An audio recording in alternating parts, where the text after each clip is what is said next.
Assalamualaikum warahmatullahi wabarakatuh. Alhamdulillahirrabbilalamin. Wa bihi nasta'inu ala umuri dunya waddin. Asyhadu an la ilaha illallah wa asyhadu anna Muhammadan abduhu wa rasuluh.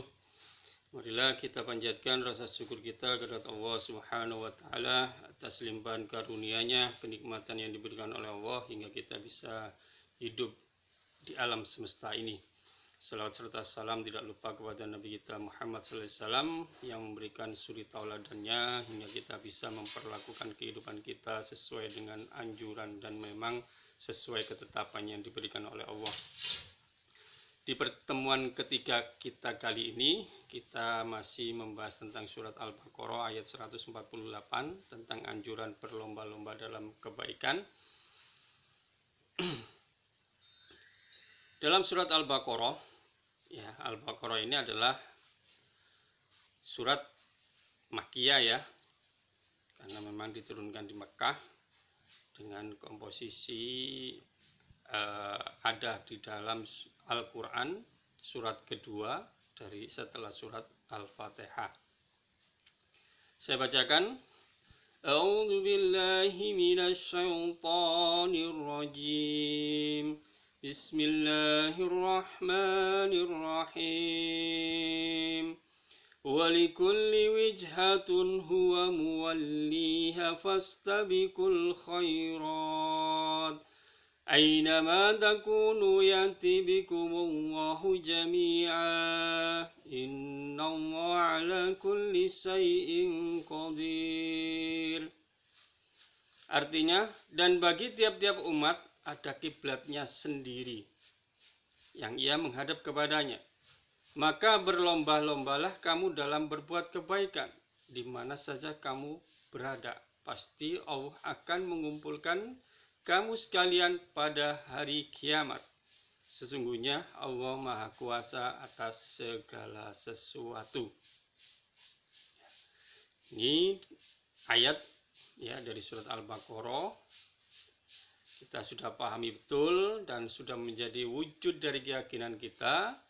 Karena kita sebagai seorang muslim, orang yang beriman, otomatis ya kita masih ingat sumber hukum yang kita ambil yang pertama kali adalah bersumber dari Al-Quran. Karena Al-Quran menjadi sumber hukum bagi tiap-tiap muslim, orang yang masuk agama Islam.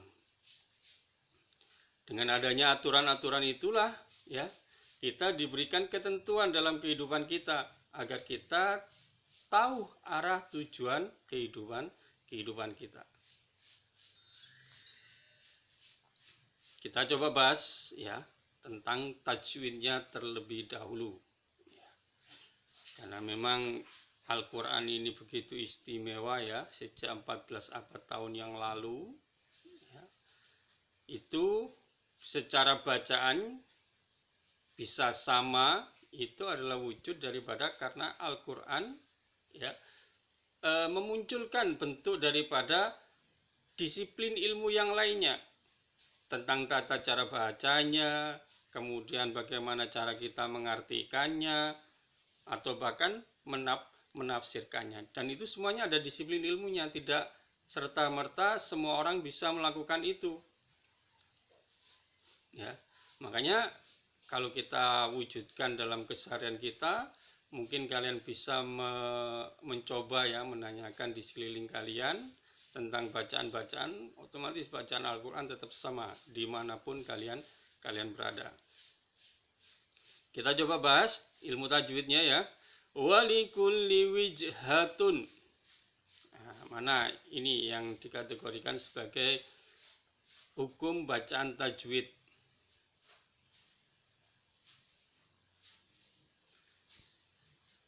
Nah, gimana? Idgham bil gunnah. Karena apa? Ada kasrotain bertemu dengan yang namanya wawu. Masuk di idgham bil gunnah. Walikulli wijhatun. Nah, jadi apa? Masuk ke huruf berikutnya. Jadi bacaannya seperti itu, langsung masuk ke huruf waw. Walikulli wij. Jadi apa? Di situ ada tanda yang namanya idgham bil gunnah. Secara harokat tidak muncul dengan yang namanya tasydid. Tapi karena kasrota ini bertemu dengan huruf gunnah, yaitu waw. Selanjutnya wijhatun huwa. Nah, mana? Ya, dhammatain bertemu dengan ha itu masuk di kategori izhar, ya. Izhar itu harus jelas. Wijhatun, bukan wijhatun. Itu salah. Tapi wijhatun huwa secara jelas karena dhammatain bertemu dengan huruf izhar. Selanjutnya muwalliha. Nah, di sini ada panjang harokat, masuk di kategori mad tabi'i karena kasro bertemu dengan huruf ya. Panjangnya 2 harokat. Muwalliha, 2 ketukan biasanya kalau kita gunakan untuk adik-adik kita yang masih TPQ itu 2 ketukan. Tuk tuk. Nah, muwalliha. Haknya juga masuk karena apa? Fathah bertemu dengan alif. Masih ingat ya, mad tabi'i itu kategorinya apabila ada fathah bertemu dengan alif, kasroh bertemu dengan ya, dhamma bertemu dengan yang namanya wawu. Itu masuk di kategori mad asli atau asal dari kata panjang dalam Al-Quran. Lanjut, al-khairati.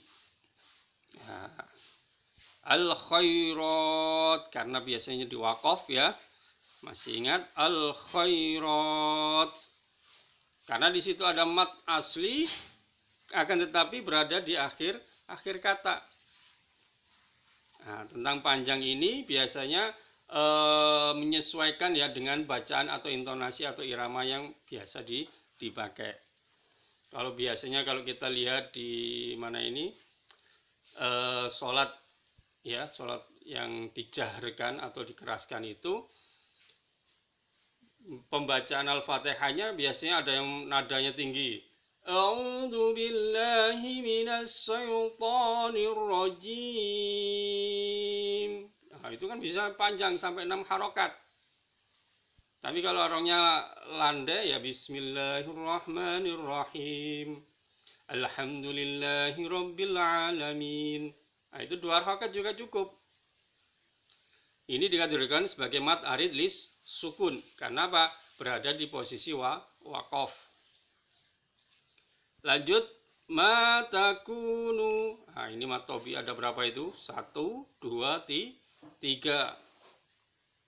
Panjangnya 2 harokat. Masuk di kategori mad tabi'i karena dalam wujud aslinya. Dilanjutkan di angka 6 ya. Jami'an. Ini mad iwat. Apa bedanya mad arid lis sukun sama mad iwat? Ada apa? Fathah ini di akhir atau di tanda waqaf. Panjangnya 2 harokat. Afwaja. Nah, di surat Al-Lahab ya. Kemudian inna. Nah, di situ ada nun yang bertasydid masuk di gunnah, dibaca dengung 1,5 alif. Inna. Nah, berarti 3 ketukan 1,5 alif karena harga dari 1 alif itu adalah 2 harokat. Ya. Jadi kalau 1,5 alif itu nilainya 3 ketukan. Inna. Lanjut. Allah. Nah, di sini apa? Mufahhama, tebal. Lamul jalalah ya. Kalau diawali dengan dhamma atau fathah masuk kategori mufahhama. Kalau kasroh baru muraqqaqah, tipis. Say'in qadir. Ya. Sayin qadir kasrotain bertemu dengan qaf, masuk di rananya ihfa, dibaca samar. Sayin, antara nunnya tipis sekali. Sayin bedanya sama guna yang nun bertasdid. Sayin qadir. Ya. Oke, next. Itu adalah cara baca kita tentang yang namanya tajwidnya, agar bacaan kita senantiasa terjaga dan kita bisa menjaga kelestarian daripada Al-Quran. Selanjutnya kita coba potong per kata. Ya. Di sini diistilahkan dalam bahasa Arab itu adalah mufrodat. Mufrodat itu adalah kata-kata. Biasanya kalau kita belajar bahasa, ya biasanya kita dimunculkan dengan kata-kata, potongan daripada kalimat-kalimat itu agar kita bisa memahaminya secara kata. Walikulli, dan bagi tiap-tiap orang. Wijhatun, tujuan atau kiblah. Wijah, wujuh, wajhun. Nah, wajhun itu berarti apa? Wajah itu kan tumpuan. Kalau orang tanpa wajah, ya bagaimana kita bisa mengenali? Berarti apa? Wujuh ya berarti tujuan, kiblat, arah. Huwa artinya dia. Kemudian muwalliha, menghadap kepadanya. Fastabiku, maka berlomba-lombalah kamu. Al-khairati, al-khairat, biasanya kita karena bahasa Arab ini sudah familiar dengan orang Indonesia ya. Khair, baik. Jamak dari kebaikan adalah al-khairat. Selanjutnya, ainama, di mana saja kamu berada. Aina, min aina, dari mana kamu? Min itu dari aina, di mana? Min aina. Biasanya kalau kita tanya di Arab itu min aina jit, dari mana kamu berasal? Jadi Al-Quran ini memberikan manfaat agar kita bisa berinteraksi langsung dengan bahasanya yang dipakai. Takunu, kalian, ya'ti, dia mendatangkan, bikum, dengan kalian, Allahu, Allah, ya artinya tetap, jami'an, semuanya. Inna, sesungguhnya, Allahu, Allah, ala kulli syai'in qadir. Ala itu atas, kulli segala, syai'in sesuatu, qadir maha kuasa. Ini adalah arti secara potongan kata.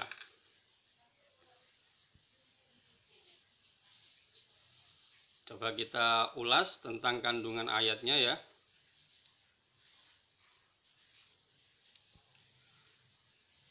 Ini masih menyeluruh, setiap umat, kaum atau bangsa yang punya kiblat, ya.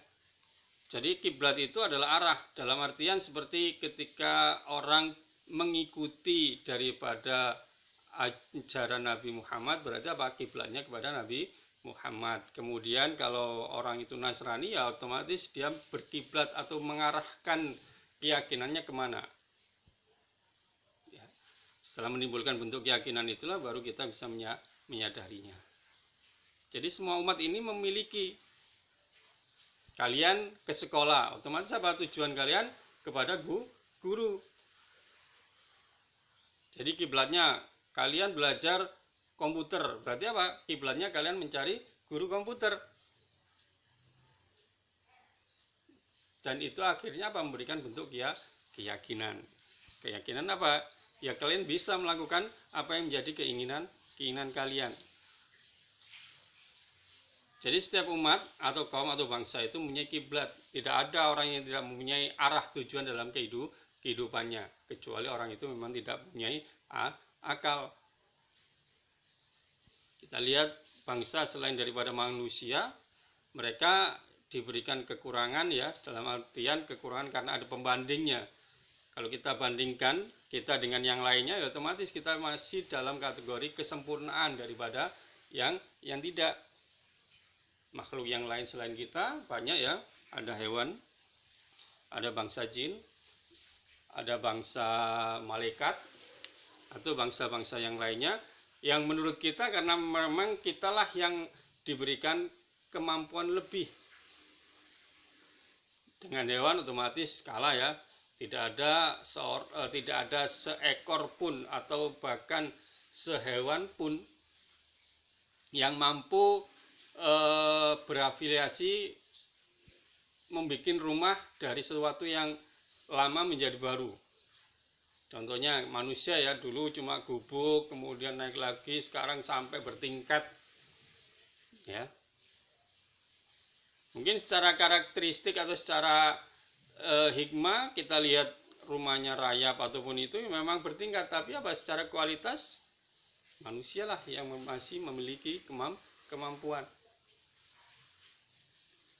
Kesolehan juga bisa kita ambil hikmahnya, bisa sampai menyetarai para malaikat yang senantiasa bersolawat bertasbih kepada Allah Subhanahu wa taala. Manusia juga diberikan kemampuan seperti itu.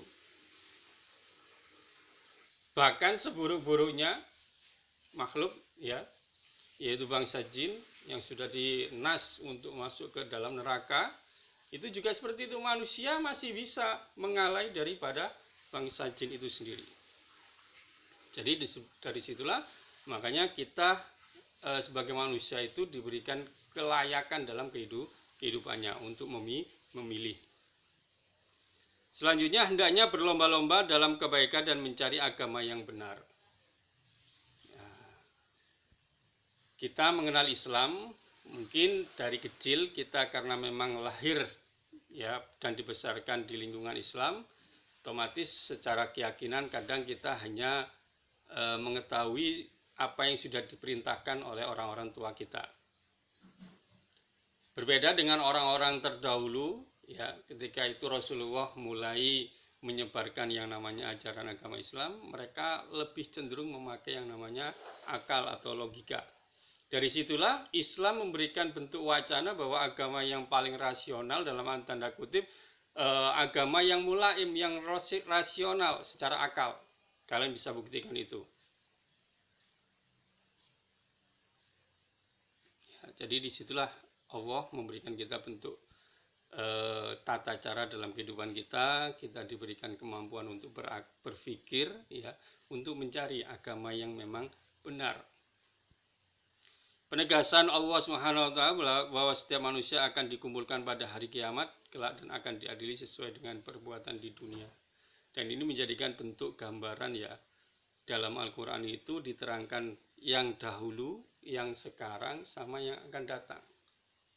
Dalam kehidupan kita itu hanya itu yang akan terjadi. Besok, sekarang, atau kemarin. Yang bisa kita lakukan. Ya. Jadi yang bisa kita ambil hikmahnya, ya kita perbanyaklah amal soleh dalam kehidupan sehari-hari. Karena memang kita yakini bahwa kehidupan kita bukan hanya di dunia ini saja, masih ada lagi kehidupan yang akan kita hadapi, dan itu lebih panjang daripada kehidupan kita di dunia. Menghindarkan diri dari perbuatan yang mungkar, sudah jelas bahwa Al-Quran itu memberikan gambaran yang jelas. Ya, tidak ada yang remang-remang. Istilah subhat itu adalah sesuatu yang dibikin manusia itu sendiri. Bagaimana mereka mengolah daripada apa yang sudah menjadi ketetapan Allah. Mengukir prestasi dengan beramal soleh itu sekarang sudah menjadi suatu kewajiban ya. Karena apa? Barometer amanah ya, sidik ya. Orang dikategorikan sebagai orang yang jujur itu bagaimana, itu memberikan dampak kebaikan pada dirinya. Belajar semaksimal mungkin untuk mencapai prestasi itu adalah salah satu yang memang menjadi tolak ukur kita untuk mendapatkan suatu prestasi. Mengiringnya dengan usaha dan selalu berdoa kepada Allah Subhanahu wa taala. Kiranya cukup sekian dulu ya. Nanti kita lanjutkan di pertemuan berikutnya. Insya Allah di pertemuan berikutnya kita coba bahas ya tentang 3 kelompok umat Islam di surat Al-Fatir. Jadi kita nanti habiskan dalam satu bab, ya. Kemudian kita coba untuk mengevaluasi sejauh mana kita bisa memahami daripada surat Al-Baqarah. Semoga yang berada di rumah atau yang berada dimanapun, kita usahakan senantiasa bertawakal kepada Allah bahwa semuanya ini adalah sudah menjadi suatu ketetapan yang ditetapkan oleh Allah. Kita hanya mampu berdoa dan berdoa agar senantiasa dapat lindungan dari Allah Subhanahu wa taala. Saya cukupkan sekian. Saya tutup dengan doa penutup majelis. Subhanakallahumma wa bihamdik asyhadu an la ilaha illa anta astaghfiruka wa atubu ilaik. Assalamualaikum warahmatullahi wabarakatuh.